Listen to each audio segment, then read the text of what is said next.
Hey there, Physics 30. Welcome to Atomic Physics. We are on chapters 16 and 17. Okay, we're going to do these together because they link really well together. 17 is really small, so it's mostly focusing on 16. All right, you are almost done. All right, you got about 5. This is probably one of the last 5 videos, maybe 6 videos. And the information is really not that complex. We get into some detailed theory, but the math and stuff isn't too bad. Okay. One thing you are going to need is you're going to need a periodic table.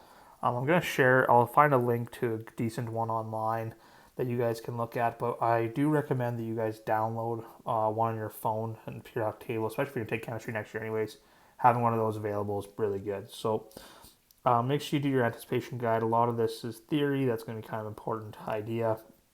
Okay, the strong nuclear force and the binding energy. So just as a review of a couple things, right? We have basically the world is broken into 4 fundamental forces.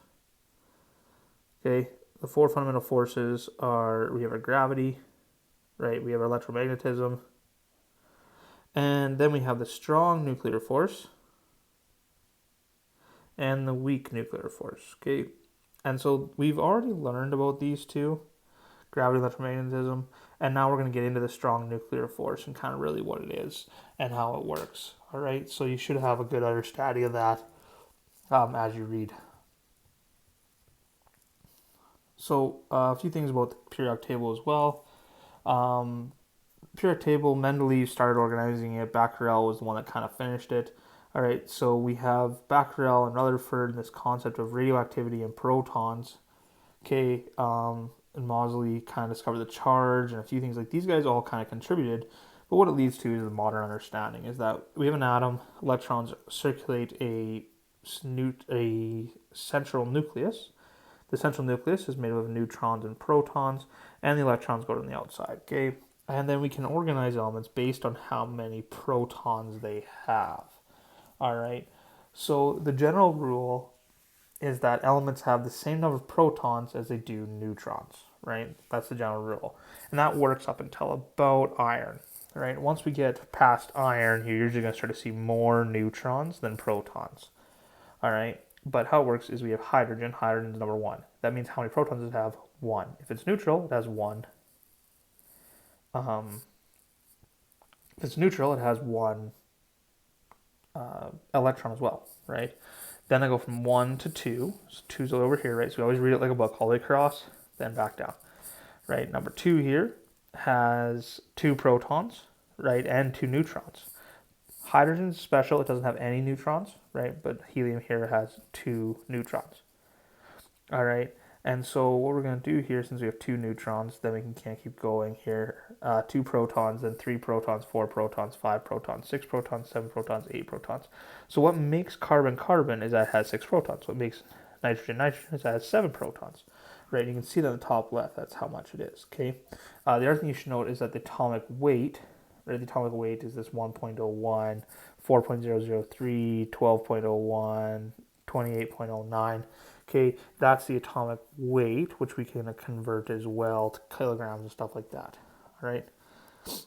So 1 atomic weight is equal to 1 times 1.66 times 10 to the negative 27 kilograms is kind of how it works. So we have electrons have this mass and that mass, protons, all that kind of stuff. Okay.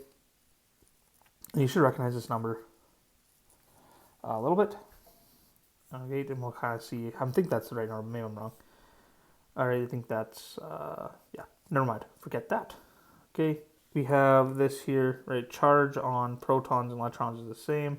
The mass, you can see that the electron is significantly smaller. Protons and neutrons have almost the exact same mass. They're just a touch off, and their mass number.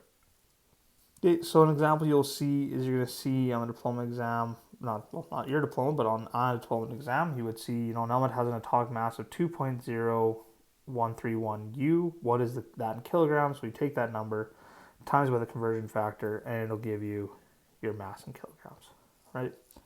So, okay, this atomic mass unit is right here. Okay, the atomic mass unit is right there. All right. So the number of protons in atoms is called the atomic number. All atoms of an element have the same number of protons and therefore the same atomic number. Right? So all carbons have 6. All carbons have 6. If it doesn't have 6, it's not a carbon. Right? The number of protons and neutrons in the nucleus is called the nucleon number. So we have atomic number and nucleon number. Nucleon number you can think of as the total. Atomic number is just the protons. All right. We have something called isotopes. Isotopes are atoms that have the same number of protons, but they're the same element, but have different number of neutrons, which makes it a different atomic mass. All right. So the total is going to be the top number, and the number of protons is the bottom number. All right. Elements with 20 or fewer protons have roughly equal amounts of protons and neutrons. Heavier elements contain more neutrons. That's just standard. All right. So an example here is how many protons and neutrons and nucleons does each atom have. So I've got carbon 12. Right. This is called carbon 12 because the total is 12. This one's called carbon 14 because the total is 14. They're both carbon because they both have 6 protons. Right, they both have 6 protons. All right. Then you look at how many is left over. So if there's 6 protons and the total is 12, well, how many neutrons? Well, it has to have 6 neutrons. And if the total is 14, how many neutrons does that? It has 8. So what we have here is we have the same element because they both have 6 protons, but we have different isotopes. Okay, they are the same element. They're different isotopes. One has 6 neutrons and one has 8 neutrons. And the reason that happens has to do with the strong nuclear force and what reactions it goes through and stuff like that. One is going to be much more common. I think carbon 12 is much more common than carbon 14. Carbon 14 is a lot more rare. All right. So what is the mass number? So I'm focusing on this question. What is the mass and the number of neutrons in the following atom? Let's go to this atom here, right? Neutrons is always the total, right? Your atomic mass minus the protons, your atomic number. And it gives you the neutrons. So the total is 235. There's 92 protons. It tells us that, right? Total is 235, 92 protons, which tells me 143 neutrons. Take that, and I can multiply them together, which gives me my total mass of neutrons. Okay. All right. So one thing that's interesting is that we have this concept, and this was a thing that kind of concerned physicists, is, well, if you think about the helium thing, right? Helium has 2 protons and 2 neutrons, okay? As far as we know, what should happen to this? Well, this should separate, right? Because this proton should push this proton away. These protons should push away.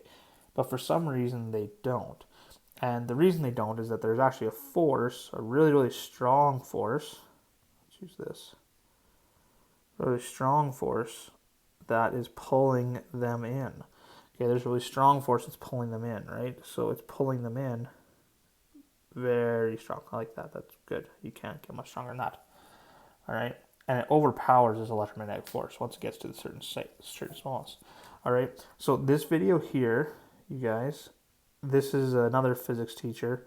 Okay, you can click that link if you're clicking. Or you can copy and paste this. This video here just really gives a good, he talks quickly. It's 4 minutes. It's a good example of how to understand a strong nuclear force, okay? And the next 2 pages are kind of the same thing. So watch that. It should give you a pretty good understanding of what you need to know. All right. Yeah, strong force acts over a very short distance, right? So what you need to know is that in order for our 2 protons, because at a certain distance, like we said, they're attracted to each other, right? So the proton here and here, they repel each other, right? But once I get them to a certain distance apart, which is, 1 times 10 to the negative 15 meters, or 2, could be 2 times 10 to the negative 15 meters, right? Once I get them that distance apart, they're going to start sharing a muon, I believe. Yeah, sharing a muon, which is going to bring them together. And it's going to be way more power from the repulsion force. So these are actually going to be attracted inwards to each other, okay? So that's kind of important, is that you have the attractive nuclear force, which is a strong nuclear force, and the repulsion of the electromagnetic. And what this means is that we constantly have something pulling outwards and something pulling inwards. And what that gives us, it gives us this weird energy type of idea, okay? So that's the end of lesson 1. You can try practice problems 1 to 5, see how you do there.